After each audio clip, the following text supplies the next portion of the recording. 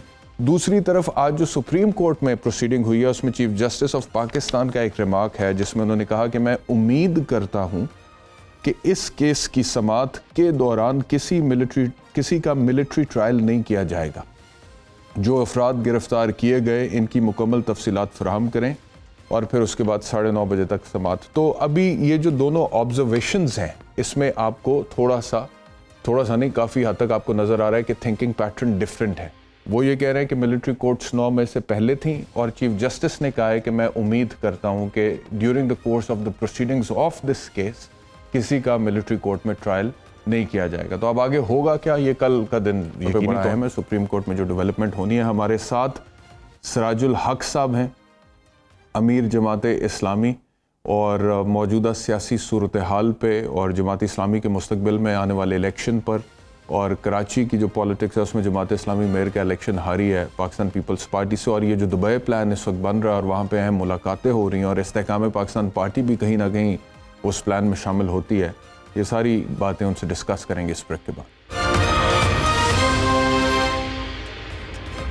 Welcome back to سوال نامہ. As I talk right now, justice Mansoor Ali Shah صاحب نے ایک نوٹ جو دیا 3 صفحات پر مشتمل ہے, اس کی کچھ ڈیٹیل سامنے آگے آج بینچ سے علیحدہ ہونے کے بعد وہ کہتے ہیں جی کہ بینچ سے از خود علیحدگی اس لیے نہیں چاہتا تھا کہ کسی اعتراض کے بغیر ایسا کرنا درست نہ ہوتا. یہ ججز کی ذمہ داری ہے کہ وہ آئین کا تحفظ اور دفاع کریں. موجودہ کیس آئینی لحاظ سے نہایت اہم اور مفاد عامہ کا ہے. بنیادی انسانی حقوق, زندگی, آزادی, آبرو اور فیئر ٹرائل کا معاملہ عدالت کے سامنے ہے. اس معاملے کی اہمیت کے پیش نظر فل کورٹ بنایا جانا چاہیے تھا. فل کورٹ نہ بنائے جانے پر مجھے شدید تحفظات تھے. یہ جسٹس منصور علی شاہ کا نوٹ آ گیا ہے. امیر جماعت اسلامی سراج الحق صاحب. سراج صاحب بہت شکریہ ہمیں جوائن کرنے کے لیے. سر یہ فرمائیے گا کہ ایک طرف تو آج فوج کا جو مائنڈ سیٹ ہے وہ DGISPR کی میڈیا بریفنگ کے ذریعے سامنے آیا اور انہوں نے کہا ہے کہ ہم نے ود ان دی انسٹیٹیوشن خود احتسابی کی ہے اور کچھ تفصیلات اس کی انہوں نے بتائی ہیں, وہ ابھی ہم نے تھوڑی دیر پہلے شیئر کی ہیں. دوسری طرف چیف جسٹس آف پاکستان کا ایک ریمارک میں نے ابھی پڑھا ہے تھوڑی دیر پہلے جس میں انہوں نے کہا کہ میں امید کرتا ہوں کہ اس کیس کی سماعت کے دوران کسی کا ملٹری کورٹ میں ٹرائل نہیں کیا جائے گا, اور وہاں پہ بھی ایک بحث علیحدہ سے چل رہی ہے. دوسری طرف انہوں نے بتا دیا DGISPR نے کہ 102 لوگوں کا ٹرائل چل رہا ہے اور فوج اپنا ایک موقف رکھتی ہے. تو اب یہ جو ساری صورتحال ہے اس کے اوپر آپ کیسے کامنٹ کریں گے سراج صاحب؟ بسم اللہ الرحمن الرحیم. بنیادی بات یہ ہے کہ پاکستان کا ایک آئین ہے جی, اور ظاہر آئین کے بغیر کوئی ملک, کوئی معاشرہ, کوئی سوسائٹی, کوئی نظام تو نہیں چلتا ہے. جب تک آئین کی بالادستی ہو, قانون کی بالادستی ہو اور ادارے قانون اور آئین کو افراد یا خاندانوں, پارٹیوں کے مفادات کے تناظر میں دیکھتے ہیں, ظاہر ہے اس پہ پھر نقصان ملک کا ہوتا ہے, عوام کا ہوتا ہے, نظام نہیں چلتا ہے. ہمارا شروع سے یہ موقف ہے کہ وہ مسائل جن کا تعلق کسی ایک پارٹی یا ایک فرد یا ایک خاندان سے نہ ہو بلکہ پاکستان کی 24 کروڑ عوام کے ساتھ ہو, تو حکمتاً اس پر ایک فل کورٹ کا اجلاس ہونا چاہیے. اگر آپ کو یاد ہو الیکشن کے حوالے سے سپریم کورٹ نے ایک فیصلہ دیا اور ظاہر ہے ایک ڈیٹ بھی دیا کہ فلاں تاریخ کو پنجاب میں الیکشن ہو. اس میں خیبر پختونخوا کا ذکر نہیں تھا. اس وقت بھی ہمارا یہ موقف تھا کہ اتنا بڑا بوجھ اپنے کندھوں پر اٹھانے کی بجائے مناسب یہی ہے کہ فل کورٹ کا اجلاس ہو. اس لیے کہ ججز تو تقسیم ہو گئے ہیں, لوگ ان کے چہروں کو جانتے ہیں. فیصلے سے پہلے لوگ اب یہی کہتے ہیں کہ اگر فلاں اور فلاں اور فلاں جج ہے ان کا فیصلہ ایسا ہوگا, اگر فلاں اور فلاں ہے اس کا فیصلہ ایسا ہوگا. تو اس کنٹروورسی سے بچنے کے لیے ایک ہی راستہ ہے, وہ یہ کہ فل کورٹ کا اجلاس ہو اور پھر الیکشن ڈیٹ دیا جائے. لیکن اس میں ایک بات سامنے یہ آئی تھی سراج الحق صاحب کہ ایک تو یہ بات سامنے آئی تھی کہ جو 9 رکنی بینچ بنایا گیا تھا اویلیبلٹی آف ججز اتنی تھی آؤٹ آف دا 15, یعنی کہ 15 سٹنگ ججز ہیں سپریم کورٹ آف پاکستان کے, اویلیبل 9 ہی تھے. تو اویلیبلٹی کے لحاظ سے فل کورٹ تھا اور اس اویلیبلٹی میں جسٹس قاضی فائز عیسیٰ بھی شامل تھے, جسٹس طارق مسعود بھی تھے, لیکن انہوں نے اعتراض کر کے خود کو بینچ سے علیحدہ کر لیا. پھر رہ گیا 7 رکنی. آج ایک اور جج پہ اٹارنی جنرل نے اعتراض اٹھا دیا تو انہوں نے بھی خود کو علیحدہ کر لیا. اب رہ گیا 6 رکنی. تو اگر یہ 3 کو چھوڑ دیا جائے تو پیچھے بچتے ہیں 6 جو اس وقت اویلیبل نہیں ہے. تو آپ یہ کہہ رہے ہیں کہ یہ 6 اور وہ 6 دونوں کو ملا دیا جائے اور 12 ججز بیٹھ کے سنیں. پھر میں یہی عرض کرتا ہوں کہ جتنے اویلیبل ہے, ٹھیک ہے اگر کوئی سیٹ بالکل خالی ہے تو اور بات ہے, لیکن جتنے اویلیبل ہے, کیونکہ یہ معاملہ غیر معمولی ہے اور پوری قوم اس کی طرف دیکھ رہی ہے, تو اس کو محدود پیمانے پر لینے کی بجائے فل کورٹ کا اجلاس زیادہ قرینی انصاف ہوگا, تاکہ کسی کو یہ کہنے کا موقع نہ ملے کہ یہ کسی خاص اینگل سے مسائل کو دیکھا جاتا ہے. تو میں نے الیکشن کے حوالے سے بھی آپ کو برسٹر صاحب یاد ہوگا یہی تجویز پیش کی تھی کہ فل کورٹ کا اجلاس ہو اور اس میں الیکشن کے حوالے سے فیصلے ہو, اس لیے کہ الیکشن پی ڈی ایم کا یا پی ٹی آئی کا یا جماعت اسلامی کا یا کسی ایک پارٹی 2 پارٹیوں کا مسئلہ نہیں ہے, یہ پوری قوم کا مسئلہ ہے. اسی طرح یہ جو مسئلہ ہے اس میں بھی قرینی انصاف یہی میں سمجھتا ہوں کہ فل کورٹ کا اجلاس زیادہ ایک پاورفل اجلاس ہوگا. کوئی انگلی نہیں اٹھائے گا, فیصلہ آنے کے بعد تحفظات نہیں ہوں گے, اعتراضات نہیں ہوں گے, اور 1 2 یا 6 ججز اپنے کندھوں پر بوجھ اٹھانے کی بجائے وہ جو بھی فیصلہ کریں گے سب قبول بھی کریں گے.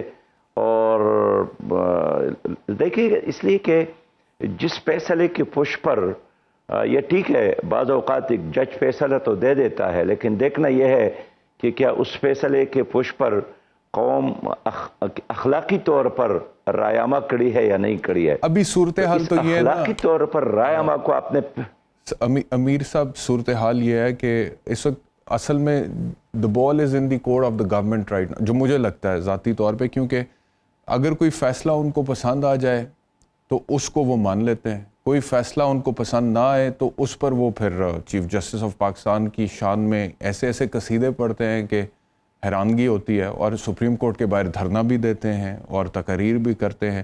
تو اگر مثال کے طور پہ یہ فیصلہ ایسا آ جائے جیسا کہ حکومت چاہتی ہے کہ آئے, پھر تو آپ کے خیال میں پھر بھی کوئی فل کورٹ کی صدائیں بلند ہوں گی یا پھر نہیں ہوں گی, یا صرف اسی صورت میں بلند ہوں گی کہ اگر حکومت جیسا چاہتی ہے کہ فیصلہ ہے ویسا فیصلہ نہیں آتا تو پھر فل کورٹ کے حوالے سے بات ہوگی؟ برسٹر صاحب 2 مسئلے ہیں. ایک تو یہ ہے کہ اگر تمام ادارے ایک پیج پر ہو, یعنی مقننہ, عدلیہ وغیرہ وغیرہ, اور یہ ایک دوسرے کو سپورٹ بھی کرتے ہو, تو اس کے نتیجے میں عدالت کا جو بھی فیصلہ ہو ظاہر بات ہے وہ تضادات سے پاک ہوتا ہے اور ایک رائے عامہ کی سپورٹ اس کو مل جاتی ہے. لیکن جب آپ دیکھتے ہیں کہ بالکل 90 درجے عدلیہ ایک طرف ہے, مقننہ دوسرے طرف ہے, پھر عدلیہ کے اندر عدلیہ, اس سچویشن میں نکلنے کا واحد راستہ یہی ہے کہ ایک فل کورٹ کا اجلاس ہو. یہ سول اور ملٹری کورٹ کے علاوہ بھی تمام ایسی ایشوز جس کا تعلق پوری قوم کے ساتھ ہو تو میرے خیال میں ایک درست سمت یہی ہے. اور پھر اگر گزشتہ ایک سال کے معاملات کو لے لے ایک سال. جی میں کہہ رہا تھا اگر آپ مکمل کرنا چاہتے ہیں تو کر لیں، پھر میں آگے اگلے ایشو پہ چلتا ہوں. میں یہ عرض کرنا چاہتا ہوں کہ گزشتہ ایک سال میں یعنی پی ٹی آئی کے خلاف عدم اعتماد، اس کے دوران پھر عدلیہ کے فیصلے اور اس کے بعد مسلسل عدلیہ کے فیصلے آپس میں اتفاق کے ساتھ نہیں ہیں. جب ججز کے خلاف کھڑے ہو تو رائے اس کے پش پہ کیسے کھڑے ہو. اس لیے میں سمجھتا ہوں کہ یہ زیادہ انصاف کے قریب چیز ہے کہ جس مسئلے کے ساتھ 24 کروڑ عوام کا مستقبل وابستہ ہے اس میں ایک آپ کہتے ہیں کہ فل کورٹ ہو جائے، ججز یا 9 ججز کے بجائے فل کورٹ کا اجلاس ہو. یہ زیادہ ایک پاورفل فیصلہ آئے گا. ٹھیک ہے جی. اچھا اگر اب پالیٹکس کی طرف آئیں امیر صاحب، تو اس وقت دبئی میں بڑی اہم ملاقاتوں کا سلسلہ جاری ہے. کچھ ملاقاتیں ہو چکی ہیں، کچھ رپورٹ ہو رہا ہے کہ ہونے والی ہیں اور ہوں گی، اور میاں نواز شریف صاحب دبئی میں موجود ہیں، آصف علی زرداری دبئی میں موجود ہیں، اور کوئی دبئی پلان کی باز گشت ہو رہی ہے. اور یہاں پہ لیجسلیشن تو آ چکی ہے، قانون سازی ایک ہو چکی ہے، الیکشن ایکٹ 2017 میں ترمیم ہو چکی ہے، اور 62(1)(f) کے تحت جو سپریم کورٹ کا فیصلہ تھا میاں نواز شریف کے خلاف تاحیات نااہلی کا، اس کی مدت کا تعین اس قانون سازی نے کر دیا ہے اور وہ 5 سال ہے، جس کا مطلب یہ ہے کہ اب میاں نواز شریف اور جہانگیر خان ترین صاحب کی سیاست میں واپسی بہت جلد متوقع ہے. اور ہمارے پاس تو خبریں یہ بھی آ رہی ہیں کہ میاں صاحب کی جو واپسی ہے اس کا روڈ میپ اب تیار ہو رہا ہے کہ کب آنا ہے، کیسے آنا ہے. تو اس ساری صورتحال کو آپ کس طرح سے دیکھ رہے ہیں، اور اس صورتحال میں اب الیکشنز آپ جلد ہوتے ہوئے دیکھ رہے ہیں؟ برسٹر صاحب، پہلی بات تو یہ ہے کہ الیکشن کے علاوہ اور کوئی راستہ نہیں ہے اور آئین کا بھی تقاضا ہے. اور میں تو شروع سے اس موقف کا حامی ہوں کہ جب نظام نہیں چل رہا ہے، جس طرح بالکل نظام جام ہے اور 1 سال سے زیادہ عرصہ پی ڈی ایم کا ہو گیا، اور ایک حکومت کے جانچنے کے لیے 1 سال کوئی کم مدت نہیں ہے، تو جو بین الاقوامی انڈیکیٹر ہے اچھی حکمرانی کا، کیا اس کی معیشت بہتر ہے، کیا امن و امان بہتر ہے، کیا انصاف لوگوں کو مل رہا ہے، تو ان تینوں انڈیکیٹر کو آپ دیکھیں تو اس میں پاکستان کی سچویشن بہت زیادہ متاثر ہے. بلکہ پورے ریجن میں ہماری معیشت سب سے زیادہ خراب، ہماری کرنسی سب سے زیادہ کمزور، ہمارے ہاں مہنگائی سب سے زیادہ، ہمارے ہاں بے روزگاری سب سے زیادہ. اس طرح ہمارے اداروں میں جو انصاف دینے والے ادارے ہیں اس کا دنیا میں نمبر 128ویں نمبر پر.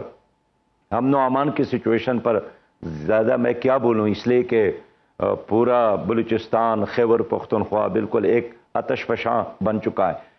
تو ایک اچھی حکمرانی کی جتنے انڈیکیٹر ہے اس کو پیمانہ اگر آپ جانتے ہیں، سمجھتے ہیں، تو یہ حکومت اور یہ نظام بالکل ناکام ہے. اب علاج کیا ہے؟ نہ عدلیہ کے ساتھ علاج ہے، نہ مقننہ کے ساتھ علاج ہے، نہ اسٹیبلشمنٹ کے ساتھ علاج ہے. تو علاج پھر صرف اور صرف اس ملک کے 24 کروڑ عوام کے پاس ہے. تو میں شروع سے اس موقف کا حامی ہوں کہ اس پر اعتماد کیا جائے اور ایک شفاف الیکشن کے لیے الیکشن کمیشن تمام سیاسی جماعتوں کو بلا کر، اسٹیک ہولڈر کو بلا کر ایک نظام وضع کیا جائے، اعتماد بحال کیا جائے، آپ کے خیال اور میں ایسا الیکشن کا اعلان کیا جائے. ایسا ہوگا آپ کے خیال میں یہ جو آپ کہہ رہے ہیں؟ دیکھیے برسٹر صاحب، میں تو بالکل صاف بات کرتا ہوں کہ اگر اس حکومت نے آئین کے خلاف ورزی کرتے ہوئے کوئی بھی ایسے ارینجمنٹ اور ایسا راستہ اختیار کیا کہ جس کے نتیجے میں یہ آپ کی حکمرانی کی مدت میں اضافہ کرنا چاہتی ہے، کوئی ایمرجنسی، کوئی پلس ایمرجنسی، کوئی اور بہانہ، تو سب سے پہلے ہم اس کی مخالفت کریں گے، مزاحمت کریں گے. اس لیے کہ یہ حکومت جس مقصد کے لیے آئی تھی اس میں 100% یہ ناکام ہو چکی ہے. اور یہ پی ٹی آئی کی ان تمام تر پالیسیوں کا ایک تسلسل ہے اس لیے میں کہتا ہوں کہ 2023 پاکستان میں ہر حالت میں الیکشن کا سال ہونا چاہیے، اور الیکشن سے پہلے تمام سیاسی سٹیک ہولڈر کو بلا کر ایک شفاف الیکشن کے لیے ٹریک بنانا چاہیے۔ یہ کچھ ذرائع سے ابھی تو خبریں آ رہی ہیں ہمارے پاس، اور اس میں یہ ہے کہ پیپلز پارٹی یہ چاہتی ہے کہ مقررہ مدت پر الیکشنز ہو جائیں، یعنی کہ اکتوبر نومبر میں، جبکہ نون لیگ چاہتی ہے کہ تھوڑی سی تاخیر ہو مزید الیکشنز میں۔ اب جو اوورآل صورتحال ہے امیر صاحب، جس کا ذکر آپ بھی کر رہے ہیں، میں بھی کر رہا ہوں، میرے سوال اس سے متعلق ہیں، آپ کے جواب اس سے متعلق ہے، اور ہم جو بات کر رہے ہیں کہ ہمارے اپنے اتنے مسائل ہیں، معیشت سے لے کے لا اینڈ آرڈر سے لے کے ایک سینس آف انسیکیورٹی بھی، ایک انسرٹنٹی بھی ہے، تو ہم سے تو اپنے ایشوز مینیج نہیں ہو پا رہے ابھی۔ اور دوسری طرف میں یہ دیکھ رہا تھا، اور بڑے بھاری دل کے ساتھ میں یہ کہہ رہا ہوں، اور حالانکہ نارملی ہوتا یہ رہا ہے کہ ہر صورت میں ہم جو ہے نا اتنی کوئی لفٹ نہیں کراتے ہندوستان کو، بالکل بھی لفٹ نہیں کراتے، حالانکہ انڈیا جو ہے وہ بڑا پاکستان کے حوالے سے ان کو خاص قسم کا آبسیشن ہے، اور ان کی پالیٹکس میں وہ اینٹی پاکستان کیمپین وہاں کے پولیٹیشنز بہت زیادہ کرتے ہیں، لیکن پاکستان ہمیشہ سے اپنے اوپر، ہم اپنے ایشوز پہ زیادہ بات کرتے ہیں، ہماری جو پالیٹکس اتنا ریوالو نہیں کرتی ہندوستان کے حوالے سے اس کے بارے میں۔ لیکن میں یہ دیکھ رہا تھا کہ وہاں پہ جس طرح سے ان کا جو پرائم منسٹر ہے مودی، اس کو انہوں نے بلایا ہے، اور اس کو جو ریڈ کارپٹ دیا، اور جتنا پروٹوکول دیا، اور جتنے اگریمنٹس بلینز آف ڈالرز کے وہ وہاں پہ سائن کر رہا ہے، اور پھر جس طرح سے پاکستان کو ہٹ کرنے کی کوشش اس نے کی ہے، تو ہمارا اپنے ایشوز میں سے باہر نکلنا بہت ضروری ہے۔ آپ کو نہیں لگتا امیر صاحب کہ ادروائز بڑا مسئلہ ہے ہمارے لیے؟ ہمیں باہر نکل کے اب سوچنا، اکٹھے ہو کر سوچنا پڑے گا کچھ۔ برسٹر صاحب، میں ایمان کے حد تک اس چیز پر یکسو ہوں کہ ہمارے لیے انڈیا خطرہ نہیں بن سکتا ہے۔ انڈیا ہمارا دشمن ہے، بالکل کلیئر ہے۔ ہمارے لیے اصل جو خطرہ بن سکتا ہے وہ اندرونی تضادات ہے، اپنے اندرونی فسادات ہے، اندرونی اختلافات ہے۔ اور مسئلہ یہی ہے کہ جس آئین کو ہم نے قبول کیا ہے، جس کی بنیاد پر ملک اس وقت چل رہا ہے، اگر آپ نے اس کو صحیح اسپرٹ کے ساتھ نافذ کیا، کوئی آپ کو نقصان نہیں پہنچا سکتا۔ آپ دیکھیں، آپ معیشت کا رونا رو رہے ہیں، اور ہمیں خطرہ ہے کہ شاید امریکہ کے پریشر یا ان کی سازش کے نتیجے میں IMF ہمارے ساتھ معاملات طے نہیں کر رہا ہے جس طرح ہم دیکھ رہے ہیں۔ حال یہ ہے کہ وزیر اعظم صاحب نے ہر طریقے سے ان کو شیورٹی دی کہ آپ چاہے تو ہم الٹا، چاہے تو 2 پاؤں، چاہے تو 1 پاؤں پر کھڑے ہوں، یعنی ہر طریقے سے انہوں نے ان کی تابعداری کی، پھر بھی IMF ان پر اعتماد نہیں کر رہا ہے۔ اس کے متبادل راستے تو موجود ہے۔ سب سے پہلی بات یہ ہے کہ آپ اپنے کرپشن کنٹرول کریں، دوسری بات یہ ہے کہ آپ غیر ترقیاتی اخراجات کو کم کریں، تیسری بات یہ ہے کہ آپ اپنے کیبنٹ کی سائز کو کم کریں، چوتھی بات یہ ہے کہ جو مراعات یافتہ طبقہ ہے، جو ہمیشہ پاکستان کو کھا رہے ہیں یہی لوگ، ان پر ہاتھ ڈالے غریب آدمی کے بجائے۔ پھر یہ ہے کہ اگر آپ نے اپنے ملک کے وسائل کو صحیح طریقے سے استعمال کیا، اب دیکھیں میں ایک مثال دیتا ہوں، آپ کو ہر سال ہمارے اوورسیز پاکستانی $31 بلین بیچتے ہیں، بیچتے ہیں کہ نہیں بیچتے ہیں؟ جی اس پر ہم ان کا شکریہ ادا کرتے ہیں۔ لیکن میرے ساتھ بات کی ہے، ہم نے بڑے بڑے کنونشن کی ہے ان کے، اور اعتماد کے ساتھ بات کرتے ہیں کہ ہم $31 ارب کی بجائے اس کو 41 ارب تک بھی پہنچا سکتے ہیں، اور آگے جا کر اس کو $50 ارب تک بھی پہنچا سکتے ہیں، ایک شرط کے ساتھ کہ آپ پاکستان میں کرپشن ختم کریں، آپ پاکستان میں قانون کی حکمرانی قائم کریں، اوورسیز پاکستانیوں کی دولت، یعنی ان کے مال، ان کی جان، ان کی آبرو کی حفاظت کو یقینی بنا لے۔ پھر یہ ہے کہ اب ہمارے ساتھ ایک اور ریجن بن گیا ہے ماشاءاللہ بہت بڑا، ہمارے ساتھ وسطی ایشیا ہے، ہمارے ساتھ چائنا ہے، ہمارے ساتھ ہمارے اپنے اچھے پڑوسی بن سکتے ہیں۔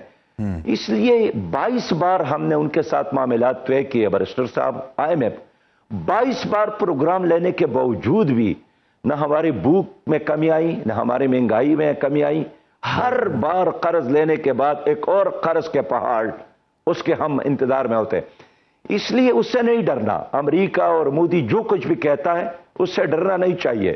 اگر ہمارے اندر خود ایک قومی وحدت موجود ہو، شفافیت موجود ہو، دیانتداری موجود ہو، اور حکمران اتر کر زمین پر قدم رکھے اور جس طرح عوام ہے اسی طرح زندگی گزارنے پر یکسو ہو جائے.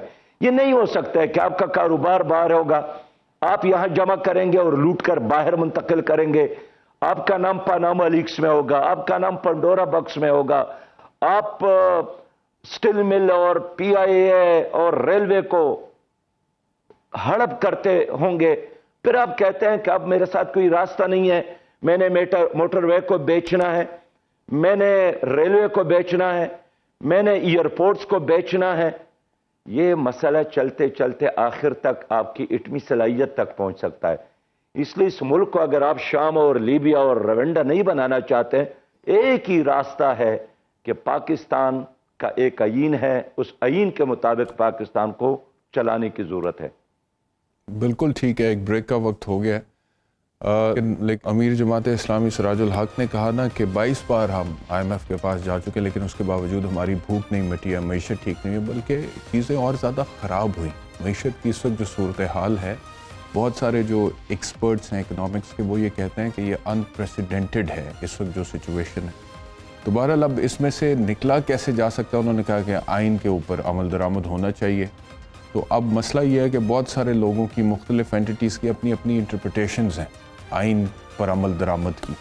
تو کیسے وہ ہو سکتا ہے؟ کیسے ان جو آپسی اختلافات ہیں اندرونی اس کو ختم کیا جا سکتا ہے تاکہ ملک میں کوئی بہتری آ سکے یا ترقی کی طرف ہم بڑھ سکے؟ بریک کے بعد اس پہ بات. Welcome back. ہمارے ساتھ امیر جماعت اسلامی سراج الحق صاحب ہیں. سراج صاحب یہ فرمائیے گا کہ بریک پر جانے سے پہلے آپ یہ کہہ رہے تھے کہ ایک طریقہ ہے اور وہ یہ ہے کہ آئین پر عمل درآمد ہو جائے. اب سوال یہ پیدا ہوتا ہے کہ مختلف جو اینٹیٹیز ہیں ہمارے ملک میں ان کی آئین پر عمل درآمد کی جو تشریحات ہیں وہ بھی مختلف ہیں، اور اس وقت جو ہم باہمی اتفاق کی بات کریں کہ وہ پیدا ہونا تو چاہیے، لیکن جو حقائق ہیں وہ یہ بتاتے ہیں کہ تقسیم بہت زیادہ ہے. اور جیسے کہ آپ خود ذکر کر رہے تھے کہ with in the supreme court بھی تقسیم نظر آتی ہے اور اس کا اثر بھی پڑ رہا ہے. اسی طرح پالیٹکس میں تقسیم ہے، اسی طرح بیوروکریسی میں تقسیم ہے. تو یہ جو تقسیم ہے اس کو ختم کرنا ہے تو آئین پر عمل کرنا ہے، آئین پر عمل کرنا ہے تو اس کی وضاحت سپریم کورٹ سے چاہیے، سپریم کورٹ سے وضاحت چاہیے، لیکن سپریم کورٹ میں بھی تقسیم ہے. خود آپ کہہ چکے کہ فل کورٹ ہونا چاہیے. تو پھر حل ہے کیا حل ہے؟ کیسے عمل درآمد ہوگا؟ دیکھیے برسٹر صاحب، سب سے پہلی بات یہ ہے کہ ملک میں ایک ذمہ دار حکومت ہو. ذمہ دار حکومت کا مطلب یہی ہے کہ یہ حکومت عوام نے منتخب کیا ہے، کسی ارینجمنٹ کے نتیجے میں نہیں آئی ہے.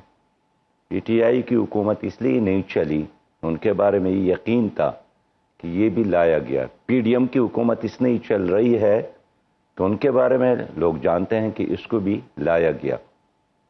تو میں پھر یہ کہوں گا کہ اس ملک کے اصل جو وارث ہے وہ عوام ہے. عوام کو موقع دیا جائے، الیکشن ہو.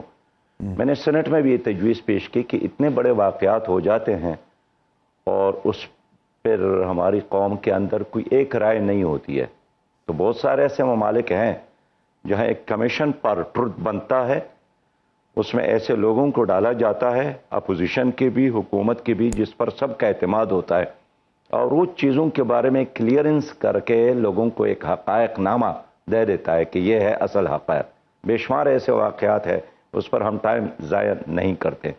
لیکن فی الوقت جس طرح آپ خود بھی کہتے ہیں کہ مقننہ تقسیم ہے، سیاستدان تقسیم ہے، بدقسمتی سے عدالتی بھی تقسیم ہے، تو پھر راستہ کیا ہے؟ راستہ اب میں سمجھتا ہوں کہ ایک فیئر الیکشن ہے پاکستان میں، اور الیکشن سے پہلے یہ ارینجمنٹ کرنا ہوگا کہ جو بھی نتائج ہو ہم سب نے اس کو تسلیم کرنا ہے. یہ تبھی ہوتا ہے کہ جب سٹیک ہولڈر متفقہ طور پر ایک لائحہ عمل پر جو آلریڈی آئین میں موجود ہے، الیکشن کمیشن کے قوانین میں موجود ہے، لیکن اس پر عمل نہیں ہوتا. اگر اس پر عمل یقینی ہو جائے اور الیکشن سے یہ اثر ختم ہو جائے کہ یہاں الیکشن کمیشن اثر انداز ہے یا یہاں عدالت اثر انداز ہے، یہاں اسٹیبلشمنٹ اور ادارے اثر انداز ہے.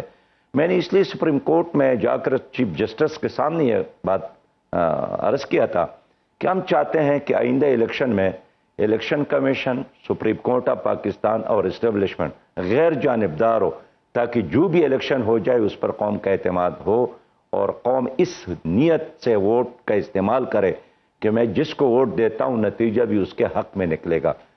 تو میرے پیارے بھائی، اب برسٹر صاحب حالات یقیناً خراب ہے، دگرگوں ہیں، معاشی حالات بھی، امن و امان بھی، باقی ادارے بھی آپس میں دست پگریبان، لیکن اس سے نکلنے کا ایک ہی ونڈو ہے اور اس ونڈو کا نام الیکشن ہے، کوئی اور راستہ نہیں۔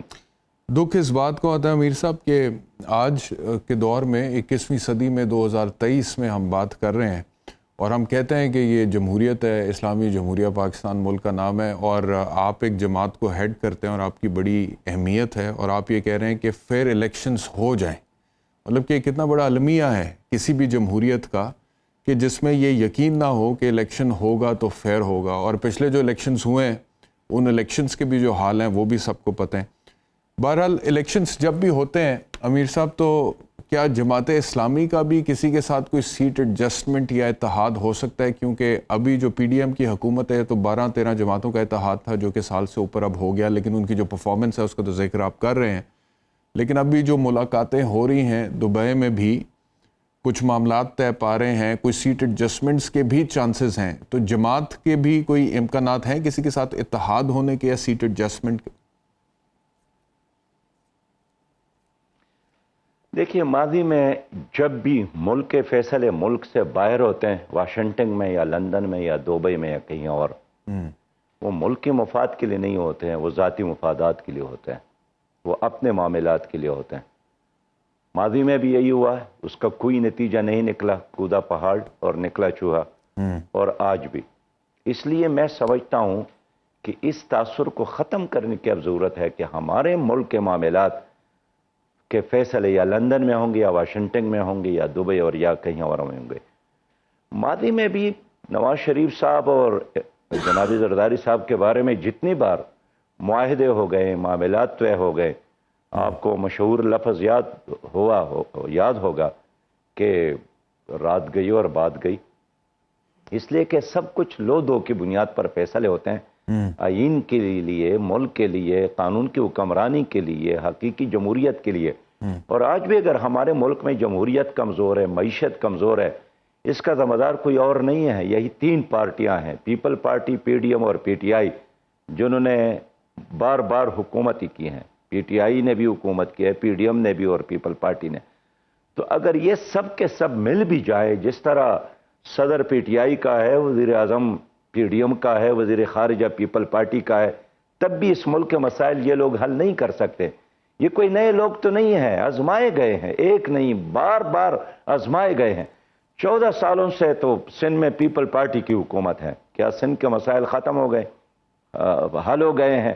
ایک طویل عرصے سے پنجاب میں مسلم لیگ کی حکومت رہی ہے، کیا پنجاب کا مسئلہ حل ہوا ہے؟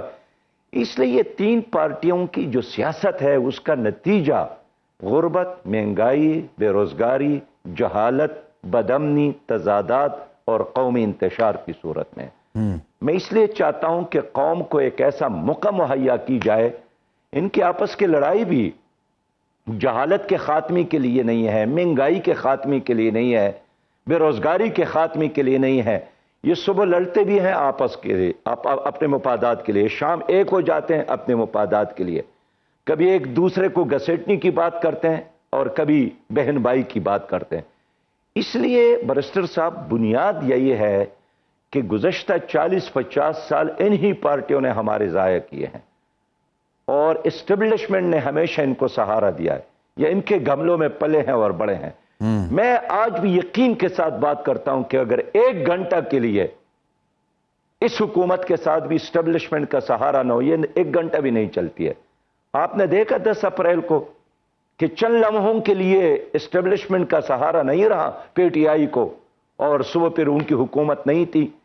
اس لیے مصنوعی آکسیجن پر ان کی سیاست چل رہی ہے، اور میں اس لیے چاہتا ہوں کہ اس مصنوعی آکسیجن کی بجائے ایک پاورفل، مضبوط، مستحکم، بااعتماد حکومت قائم کرنے کے لیے عوام کو موقع دیا جائے۔ پھر کوئی اپنا تشریح نہیں کرے گا آئین کا، یہ اس وقت ہوتا ہے جب کمزور حکومت ہو. اگر ایک ہی ٹانگے کو 13 گھوڑے مختلف سمت میں کھینچ رہے ہو, آپ مجھے بتائیں کہ وہ کہاں پہنچے گا. یعنی آپ کہہ رہے ہیں کہ سیٹ ایڈجسٹمنٹ جماعت کی نہیں ہو سکتی کسی کے ساتھ آنے والے انتخابات میں؟ میں سیٹ ایڈجسٹمنٹ کے بعد ہمارے نے طے کیا ہے, جماعت اسلامی نے طے کیا ہے کہ ان لوگوں نے تو حکومت کی ہے, ان کا چہرہ لوگوں کے سامنے بالکل سامنے آ گیا ہے, بے نقاب ہو گئے ہیں, ایکسپوز ہو گئے ہیں. ہم چاہتے ہیں عوام ہمارا ساتھ دے, ہم متبادل نظام بھی دے سکتے ہیں, ایک خدمت اور دیانتداری کے ساتھ لیڈرشپ بھی دے سکتے ہیں. سب سے پہلے آغاز بیرسٹر صاحب اپنی ذات سے کرنا ہوگا. میں خیبر پختونخوا میں فائنانس منسٹر تھا, میں نے مسائل کا ایک فہرست بنایا اور وسائل کا سر دوسرا, وقت ختم ہو اور گیا. آغاز اپنی ذات سے کیا کہ یہ میری ایک بات سنیں, آغاز اپنی ذات سے کیا تھا کہ 18,000 روپیہ وزیر اعلیٰ کو اور اپنے کیبنٹ کے ممبران کو دینے. بالکل وقت ختم ہو گیا. بہت بہت شکریہ احمد بھائی, آپ کا شکریہ پروگرام دیکھنے کے لیے. اپنا خیال رکھیں. اللہ